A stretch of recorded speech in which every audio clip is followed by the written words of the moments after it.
Et nous sommes connectés avec Damien Bancal, directeur du pôle cyberintelligence chez HeadBrains. Bonjour Damien. Bonjour. Alors votre alerte cyber aujourd'hui, elle s'appuie sur un bilan publié par l'Office européen de police, Europol. C'est ça. Comme tous les ans, Europol communique en fait sur la cybercriminalité des derniers mois. Et ce qui est malheureusement, et il fallait s'en douter, hein, le bilan écoulé concernant cette cybercriminalité est dramatique. Pour les superpoliciers, la pandémie a clairement permis de nombreuses attaques et cyberattaques.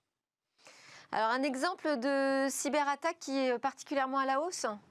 Oui, alors je vous en ai trouvé deux qui, là, au moment où on se parle, elles ont lieu.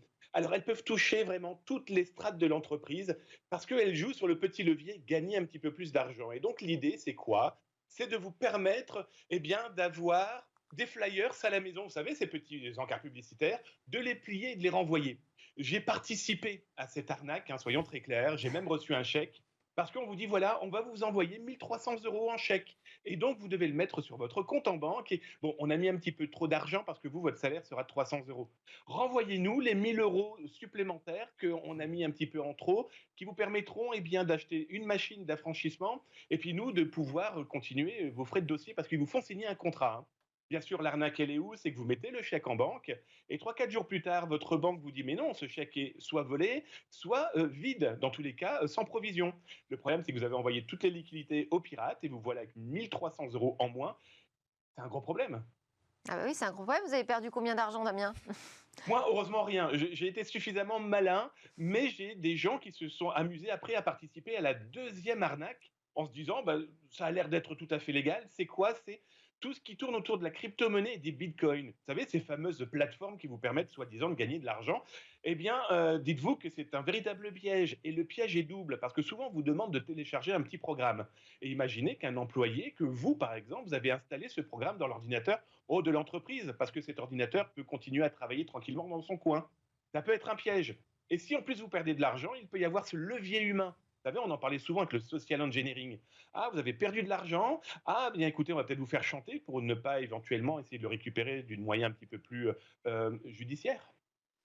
Alors à côté des cyberarnaques, il y a un autre point très préoccupant, hein, c'est Europol qui explique qu'il y a une augmentation de détection de contenus d'abus sexuels sur mineurs pendant la crise Covid.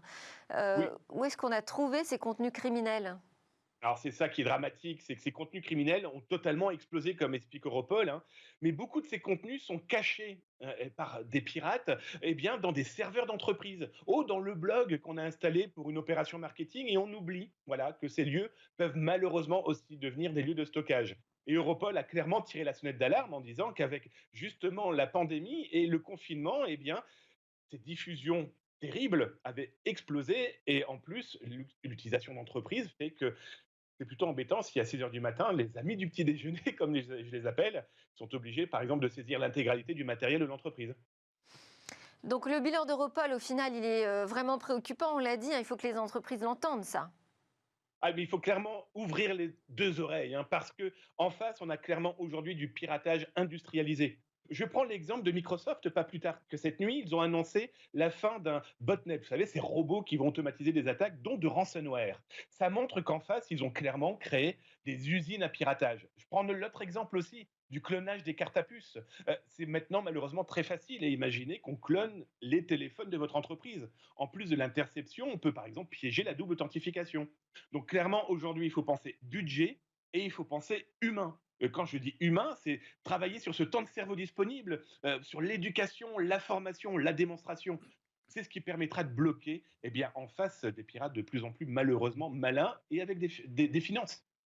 Clément Leroy, une réaction à cette chronique cyber? On parlait tout à l'heure stockage, mobilité électrique rime avec connectivité des véhicules, et on a déjà vu effectivement ces derniers mois de nombreuses attaques commencer à toucher les bornes, à toucher les véhicules eux-mêmes, à toucher les serveurs qui gèrent toute cette infrastructure, et donc effectivement il va falloir renforcer les investissements également pour s'assurer qu'on a un système bien maillé. Et Jean-Luc Barra, vous êtes sur des infrastructures critiques aussi. Oui, tout à fait. Nous, on a pris conscience évidemment du danger et de cette nécessité de se renforcer en expertise expertise cybersécurité, au point qu'on en a créé un service complet pour traiter ces sujets de cybersécurité. Parce qu'en effet, on parlait en effet des nouvelles mobilités, mais aussi dans l'usine 4.0, l'usine du futur, il va falloir protéger aussi ces usines. Donc ça vient, voilà, le scope est très large en fin de compte autour de cette Même chose, Emmanuel Toussaint. Oui, parce que nous, on Devergne. travaille avec des sites qui sont particulièrement sensibles, ils sont Céveso, ils sont exposés à des attaques et puis ça peut être tout à fait préjudiciable. Donc nous, on leur demande d'avoir des niveaux de sécurité qui soient très élevés, aussi bien dans leur fonctionnement quotidien, mais aussi bien sur leur gestion informatique, pour se prémunir de toute dérive qui pourrait nuire à l'activité complète, quoi. C'est évident. Bon, Damien Bancal, en tout cas, autour de cette table, il y a eu une écoute attentive et une prise de conscience de ces enjeux. Merci beaucoup, Damien, directeur du pôle cyberintelligence chez EdBrain. C'est presque la fin de cette émission.